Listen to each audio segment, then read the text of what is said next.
¿Qué es el derecho?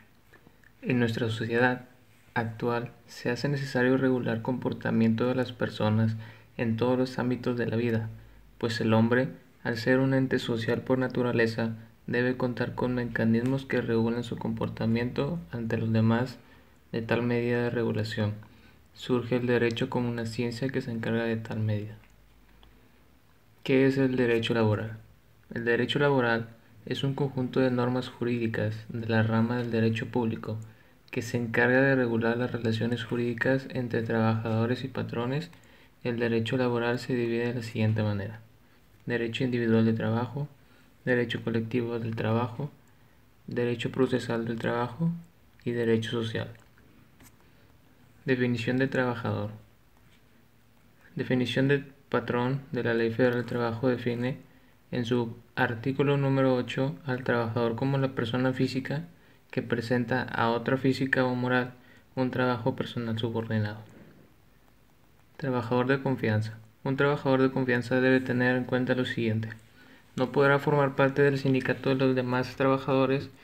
Sus condiciones de trabajo serán proporcionales a la naturaleza e importancia de los servicios que presta. No serán tomadas en cuenta para el reencuentro en caso de una huelga. La pérdida de la confianza suficiente para despedir a un trabajador de confianza. Definición de patrón. Definición de patrón es la persona física o moral que realiza los servicios de uno o varios trabajadores. La figura de un patrón solidario vendría siendo aquel que se beneficie con los servicios de un trabajador para otro patrón diverso contratado por el patrón beneficiario. Tema 2. Relaciones individuales de trabajo.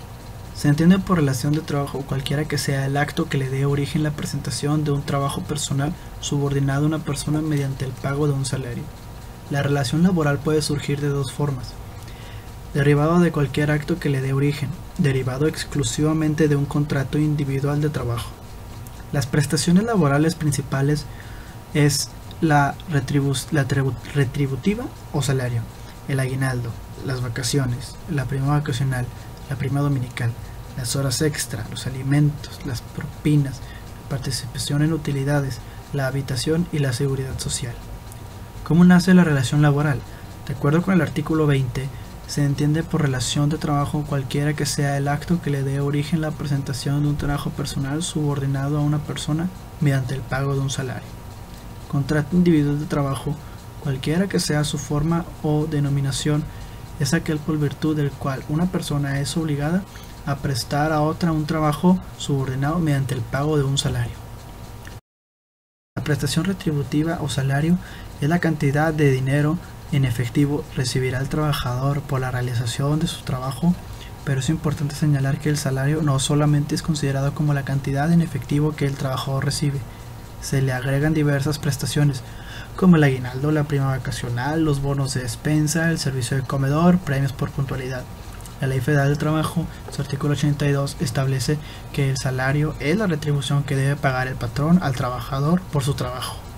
El surgimiento de cualquier acto que le dé origen, dice la Ley Federal del Trabajo, que no establece claramente cuándo surge una relación laboral, por lo cual se basa en el artículo 20 y 21 en el artículo 21, la relación laboral puede surgir de dos formas distintas.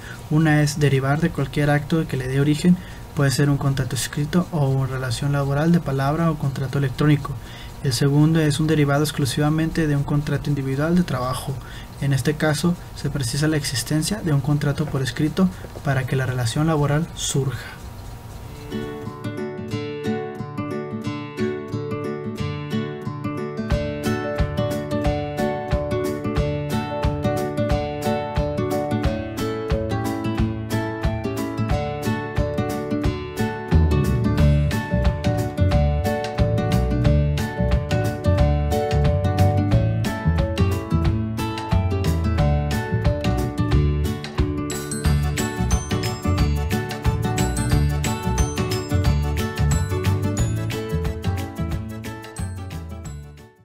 Existentes en nuestra legislación es la obligación impuesta a los patrones por el artículo 123 constitucional, apartado A, que en su fracción 12 establece lo siguiente: Toda empresa agrícola, industrial, minera o de cualquier otra clase de trabajo estará obligada, según lo determinen las leyes reglamentarias, a proporcionar a los trabajadores habitaciones cómodas e higiénicas.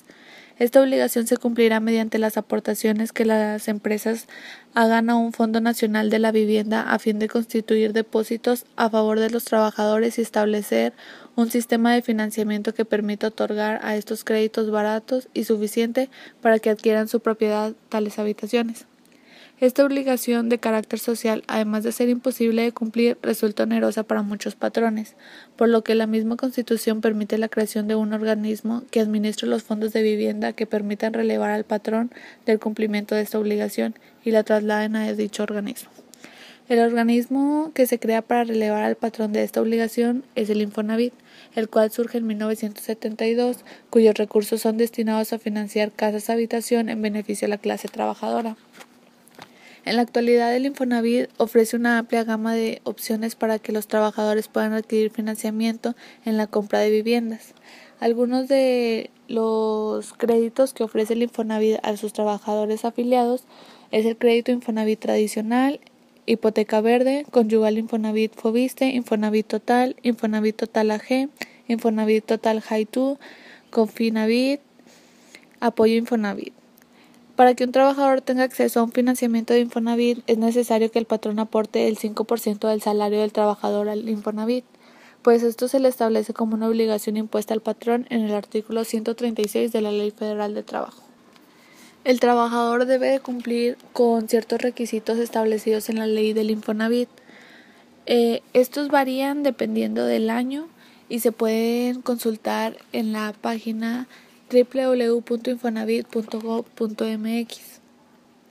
Además, la ley impone ciertas obligaciones a los patrones que deben cumplir ante el Infonavit, las cuales es inscribirse como patrón ante el Infonavit e inscribir a todos sus trabajadores expresando su salario diario, realizar el pago del 5% sobre el salario de los trabajadores a su servicio, haciendo el cálculo según lo dispone la ley del IMSS y la Ley Federal de Trabajo, descontar a los trabajadores de su salario el pago destinado al pago de un crédito y entregarlo a las unidades receptoras del Infonavit, permitir las inspecciones que realice el Infonavit de sus instalaciones para verificar el cumplimiento de obligaciones sociales, atender puntualmente los requerimientos de pago o de información que realice el Infonavit, expedir al trabajador cuanto menos cada 15 días un recibo del sueldo en el que consten sus días laborados y los descuentos realizados para amortizar el crédito de vivienda. En caso de obtención de crédito de un trabajador, sellar y firmar el aviso de retención de descuentos al trabajador.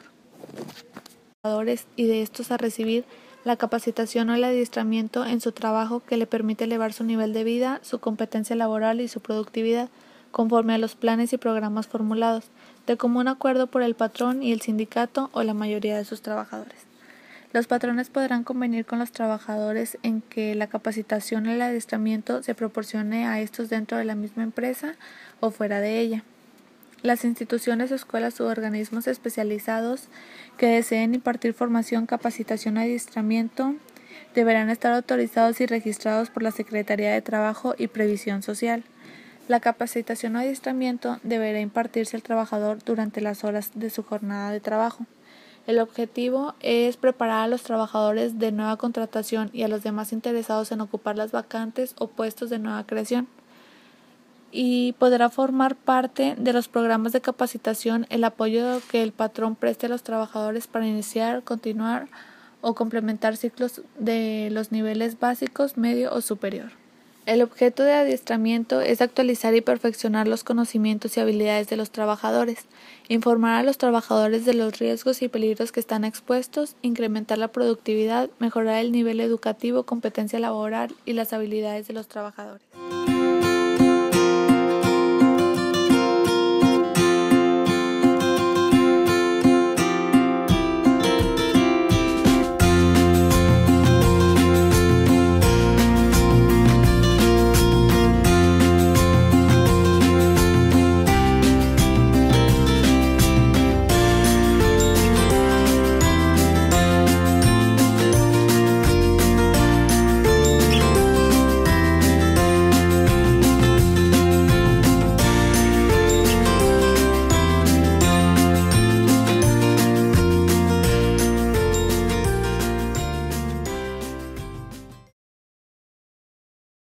Un trabajador, por el simple hecho de tener una determinada antigüedad en la empresa, genera ciertos derechos y preferencias. Como derechos de preferencia, la Ley Federal de Trabajo establece una jerarquización de las mismas y señala las siguientes preferencias en su artículo 154.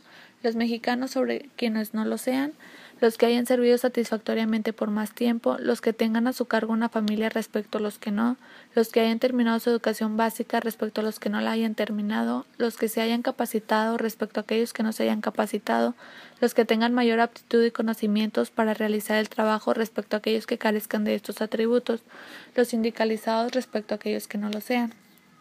Pero ahora con la reforma se adecua a los tiempos que vive México y en los que se requiere trabajadores preparados que asciendan conforme a sus conocimientos y se pretenden dejar al lado los criterios que privilegiaban solamente la antigüedad. En la presente ley se establecen los criterios de ascenso en las vacantes definitivas, las provisionales con duración mayor de 30 días y los puestos de nueva creación, y señala que serán cubiertos por el trabajador que tenga la categoría o rango inmediato inferior, así como mayor capacitación, con mayor antigüedad, demuestre mayor aptitud, acredite mayor productividad y sea apto para el puesto.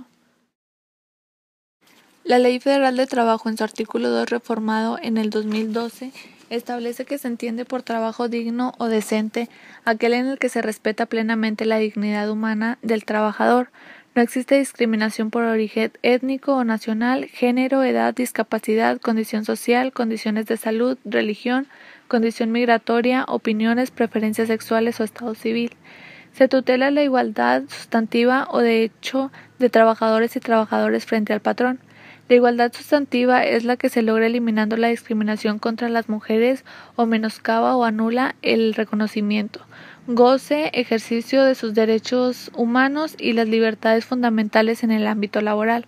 Supone el acceso a las mismas oportunidades considerando las diferencias biológicas, sociales y culturales de mujeres y hombres.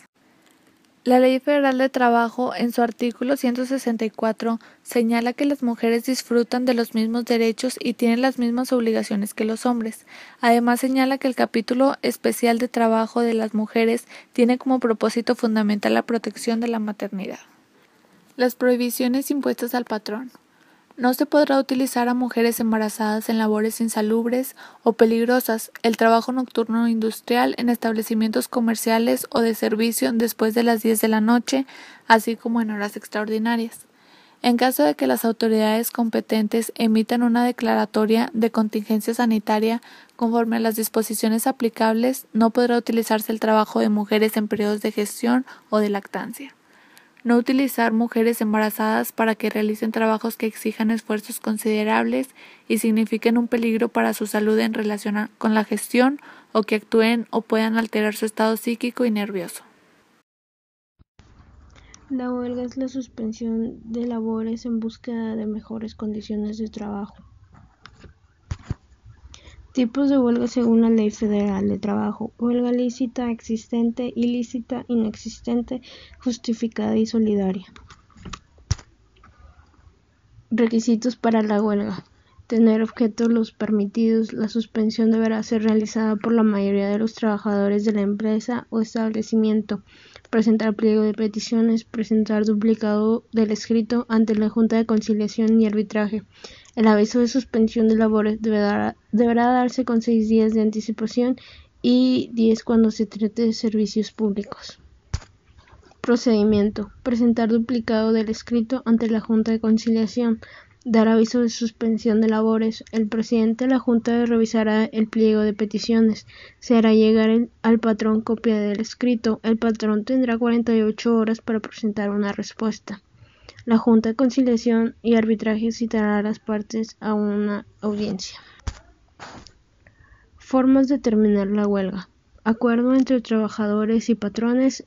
Si el patrón allana en cualquier momento las peticiones, laudo arbitral de la persona o comisión que elijan las partes, por laudo de la Junta de Conciliación y Arbitraje. La Ley Federal determina que los riesgos de trabajo son los accidentes y enfermedades a que se están expuestos los trabajadores en ejercicio o con motivo de trabajo.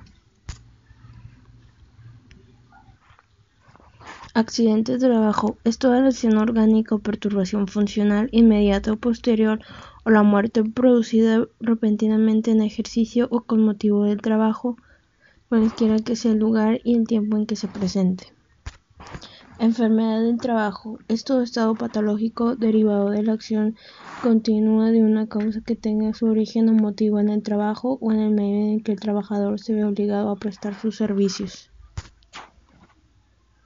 Consecuencias de cuando se producen los riesgos de trabajo y la responsabilidad económica del patrón: incapacidad temporal, incapacidad permanente parcial, incapacidad permanente total y muerte. El patrón queda exceptuado de las obligaciones en las siguientes situaciones: si el accidente ocurre encontrándose el trabajador en un estado de embriaguez o bajo la acción de algún narcótico o droga;